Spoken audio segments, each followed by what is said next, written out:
Dear students, in this class we will be discussing the aminoglycosides and glycopeptides. So by the end of this lecture, you will be able to describe the different types of aminoglycosides and glycoproteins, their mechanism of actions, indication, major adverse effects. Along with that, you will be able to describe the pharmacokinetics of aminoglycosides and glycoproteins, the importance of dosage adjustment. You'll be able to explain the rationale of combination therapy with aminoglycosides and penicillins, cephalosporins, and glycoproteins. So, what are these aminoglycosides and glycoproteins? So basically, glycoproteins, it consists of this vancomycin and bacitracin is also a peptide. So vancomycin is a cell wall synthesis inhibitor, while this aminoglycosides, they are protein synthesis inhibitors. So in this lecture, we will be discussing the drug which are inhibiting the protein synthesis inhibition, and this vancomycin, it doesn't belongs to that beta lactams group. It's different from that beta lactam, but its mechanism is also inhibition of cell wall synthesis. In addition, we will be discussing here the bacitracins and polymyxins. So bacitracins and polymyxins, they are peptides antibiotics. With bacitracins, it's inhibit the cell wall synthesis, while polymyxins, they are inhibiting the cell membrane synthesis of the bacterial cell. So in this class, we will be discussing these drugs in detail. So we will start here from the aminoglycosides. These aminoglycosides are mainly used for the treatment of infection caused by the anaerobic gram-negative bacteria, because gram-negative bacteria are uh, most commonly resistant to beta lactams. However, because of their side effects, they are now replaced by third generation and fourth generation cephalosporins and fluoroquinolones. So systemically, it can be used systemically like streptomycin, gentamicin, kanamycin. These are the drugs which can be used for systemic administration, while neomycin and primycin, they can be used as topical drugs.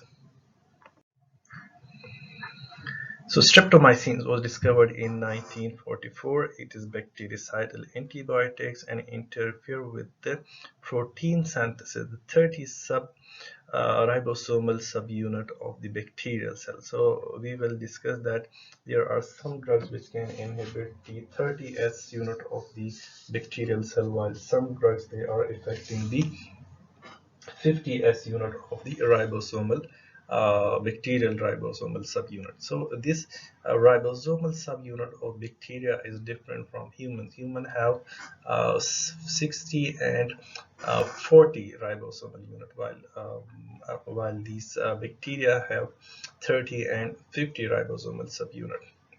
So that is different. That is the target for these drugs. So they are mainly targeting these bacterial cell, and that are used for the treatment of anaerobic gram-negative bacteria. Resembles each other in their mechanism of action, pharmacokinetics, therapeutics, and toxic properties. So most of the classes belongs to this aminoglycoside have the same mechanism and almost the same pharmacokinetics, therapeutic, and toxic properties. They exhibit autotoxicity and nephrotoxicity, so this is the more common side effects. They are not absorbed orally, distribute only extracellularly, and do not penetrate the brain or the cerebrospinal fluid. The main mechanism of action of these aminoglycosides, that it can interfere with the protein synthesis, and that protein is mainly of the bacterial cell, 30 ribosomal subunits. So this is more specifically inhibit the 30S ribosomal subunit, which is specific for the bacterial cell only, while the mammalian cell have, I think, 40 and 60 ribosomal subunit. So that's why these drugs are specific for bacterial cell, bacterial ribosomal subunit. These are positively charged, so it can bind to the negatively charged bacterial membrane of the bacteria, and it can also disrupt the cell membrane as well. But the main mechanism is inhibition of the 30S ribosomal subunit.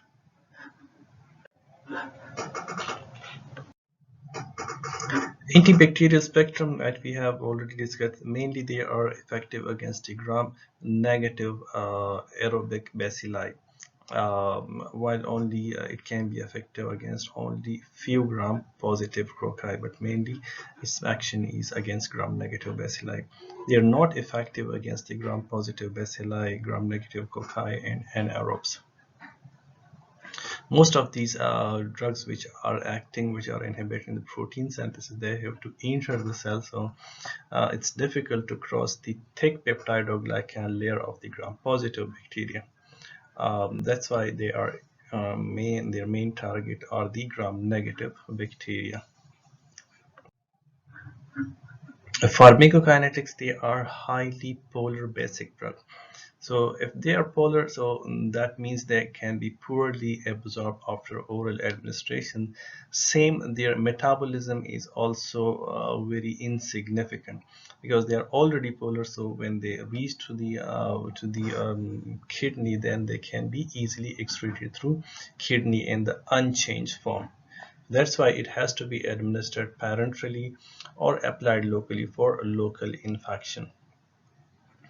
Poorly distributed and poorly protein bound, so there are more polar drugs, so distribution is polar, and poorly protein bound, so most of the drug remain in the free form in the blood, and it's remain active, do not undergo any significant metabolisms because it is already polar, and nearly all intravenous dose, that is excreted unchanged in the urine. Dose adjustment is needed in renal insufficiency, because if there is a problem with the kidney, then this drug can accumulate in the body because its excretion will be decreased, and that's why dose has to be adjusted accordingly. Clinical uses include the gram-negative bacilli infection like septicemia, poisoning of the blood because of any bacterial infection, or pelvic or abdominal sepsis infection caused by bacteria in the abdominal and pelvic regions, bacterial endocarditis, inflammation of the endocardium, pneumonias or tuberculosis is the second class of drug for treatment of tuberculosis. Brucellosis, it's a kind of zoonosis that these infections come from the unpasteurized milk of the cows or animals, or undercooked meat that comes from the or from the secretion of these animals. So this is basically um,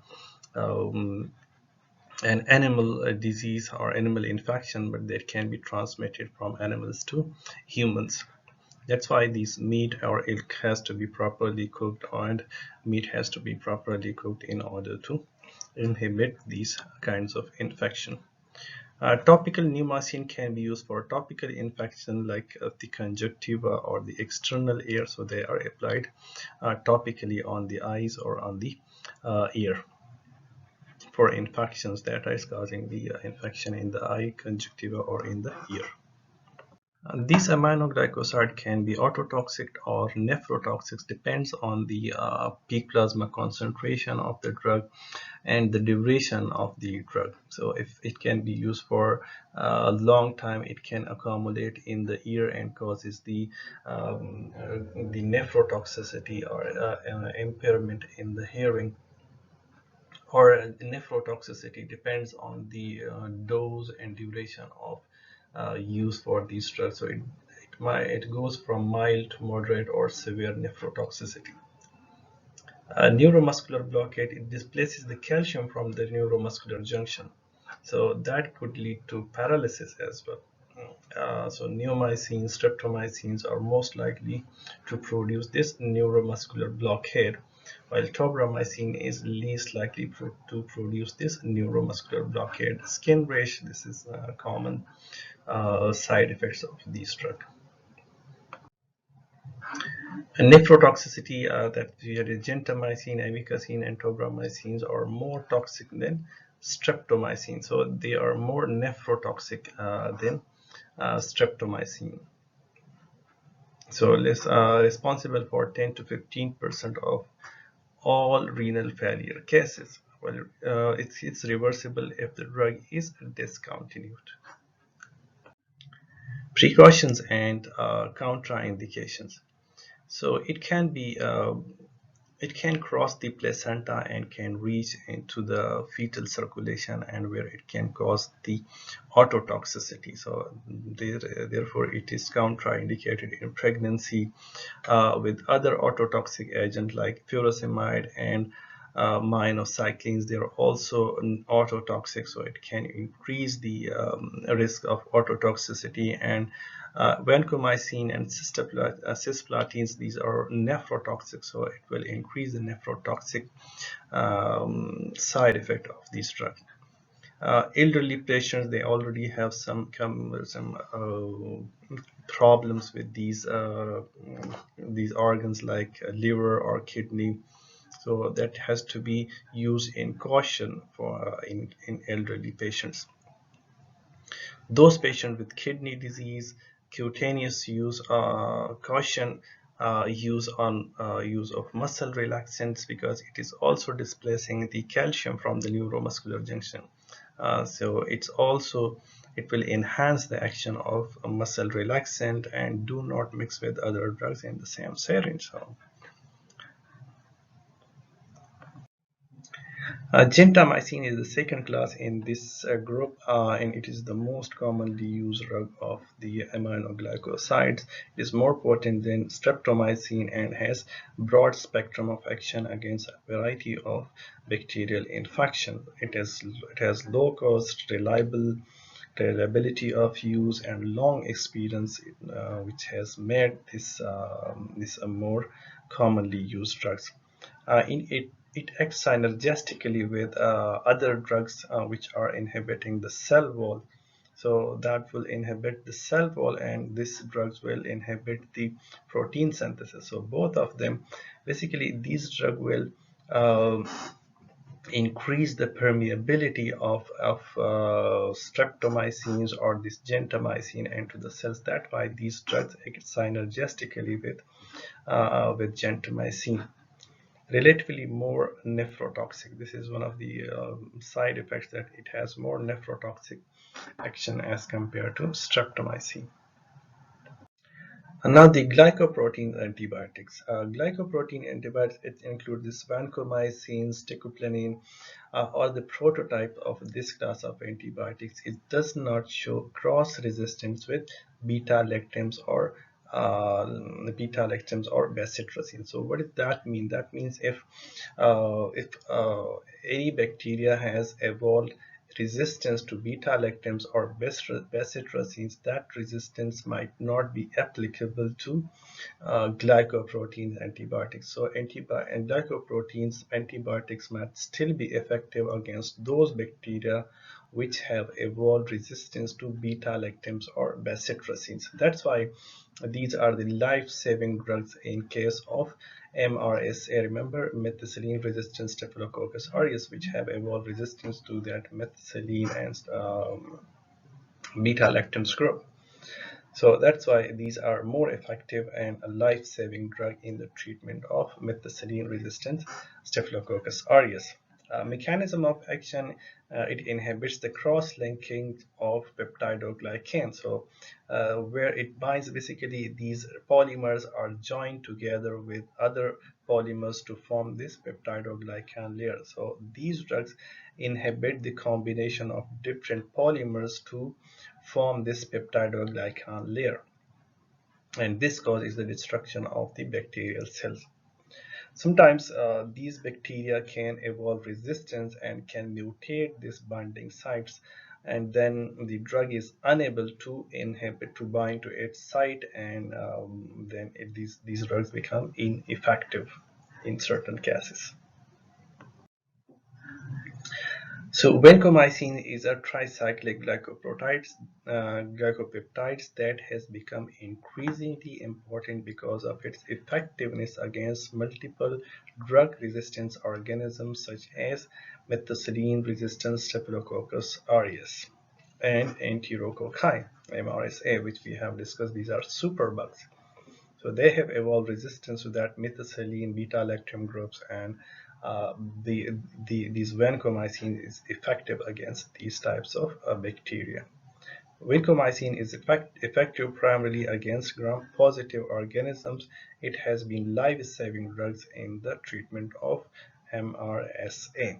So mostly these cell wall synthesis inhibitor drugs, they are more effective against these gram-positive drugs, gram-positive bacteria. And that is because these because of its high molecular weight, that it cannot cross this purine and enter the peptidoglycan layer of the gram-negative bacteria, because in gram-negative bacteria this peptidoglycan layer is within this membrane, while in gram-positive bacteria this peptidoglycan layer is on the upper side and have a thick peptidoglycan layer. So these drugs can easily destruct the gram peptidoglycan layer of the gram-positive bacteria. Spectrum of activity: most effective against gram-positive streptococci, staphylococci, and pneumococci. Ineffective against gram-negative, right? So that we have, it cannot enter the membranes, the purines, and cannot reach to the peptidoglycan layer within the gram-negative bacteria, except for this Neisseria species where it can. In gram-positive endocarditis caused by methicillin-resistant Staphylococcus aureus that we have discussed. Since it is not absorbed from the GIT, it is used for treating antibiotic-induced enterocolitis associated with Clostridium difficile. So this is also one of the important reasons that it cannot absorb from the GIT. So for infection like endocarditis, it can be given through parenterally, like intravenous, in order to reach here. But if you want to treat the bacterial infection in the GIT, so it can be given through GIT. It will remain within the GIT, and it can treat the enterocolitis associated with this Clostridium difficile. It's the bacteria that can cause the infection in the colon region of the GIT. So these drugs cannot be absorbed from the GIT. When you take it orally, it will directly go from the stomach into the small intestine and will directly go into the large intestine. So that's why it will destroy these Clostridium difficile, which are associated with the enterocolitis. Vancomycin, the adverse effects, the side effects are a serious problem with vancomycins, and that include fever, chills, or phlebitis is the pain at the site of infection or the site of injection. So during injection, it has to be given slowly and gradually through infusion, so it can cause the phlebitis at the site of infusion.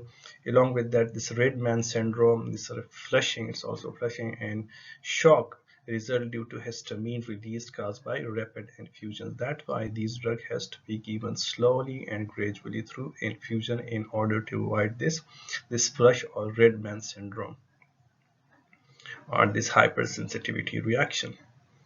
Ototoxicity and nephrotoxicity most common with these antibiotics. Peptide antibiotics. So peptide antibiotics, we have bezethracines. They are large diverse class of natural products. Bezethracines, it's effective against gram-positive bacteria. It can be used locally or intramuscularly against resistant staphylococci. Orally for the treating diarrhea, especially against the Clostridium difficile. So it can also be used for Clostridium difficile orally, or it can be used locally for local infection, disinfecting the gut before an operation. So normally if the operation is going on, it can be given in order to disinfect the gut. Mechanism of action, mechanism of antibacterial activity of bacteria. It inhibits the biosynthesis of peptidoglycan layer of the bacterial cell wall by inhibiting the desphosphorylation of phospholipids. So it is inhibiting the different steps in the formation of cell wall synthesis, the peptidoglycan layer of the cell wall. Now this it's polymyxin. It's also a peptide, but it is a cell membrane synthesis inhibitor. So this is polymyxin. The mechanism, it form a complex with the membrane phospholipids and disrupt the membranes like cationic detergent. So it will destroy the cell membrane of the bacteria and can lead to destruction of the bacteria. So polymyxins, they are effective against gram-negative bacteria, as we have discussed that gram-positive bacteria are mostly cell wall synthesis inhibitor affect the gram-positive bacteria, while these protein synthesis inhibitor or cell membrane synthesis inhibitor, they are affecting mostly the gram-negative bacteria. So it is one of them that it can directly destroy the cell membrane of gram-negative bacteria. It is used locally for local infection of wounds and in burns, along with gram-positive bacterial drugs like bacitracin. So bacitracins will inhibit the infection associated with gram-positive bacteria, while this polymyxins will inhibit the infection associated with the gram-negative bacteria. So in local wounds, in wounds or in burns, it will inhibit the infection that can be produced by any gram-positive or gram-negative bacteria.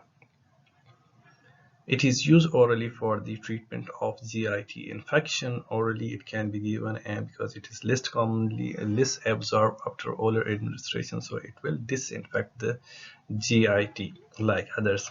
For systemic infection, we can use it intramuscularly, or for in case of a CNS infection, we can use, or meningitis, it can be used intrathecally.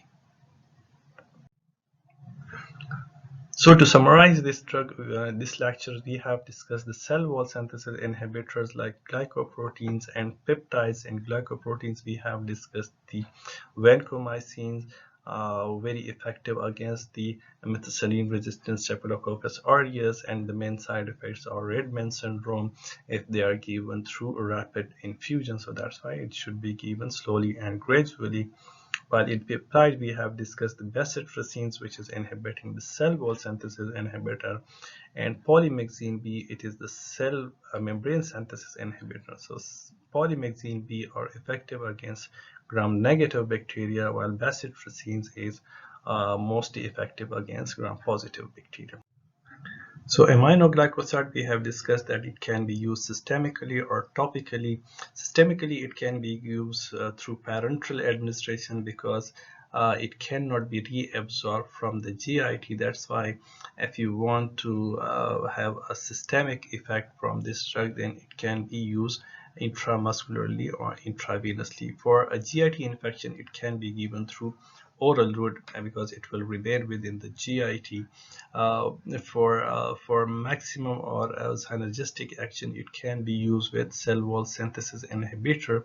So these drug will open or increase the permeability of these drug into the bacterium, and that will act synergistically with cell wall synthesis inhibitor. The side effects include the ototoxicity and nephrotoxicity, most common, and it can basically displace the calcium from the neuromuscular junction and causes the neuromuscular blockade. That's why it should not be used with muscle relaxant. It should not be used in pregnancy because of fatal ototoxicity, and in elderly patients, and the mechanisms that you have seen, it inhibit the 30S unit of the bacterium protein. So that's all about this lecture. If you have any questions, please write to me. Thank you.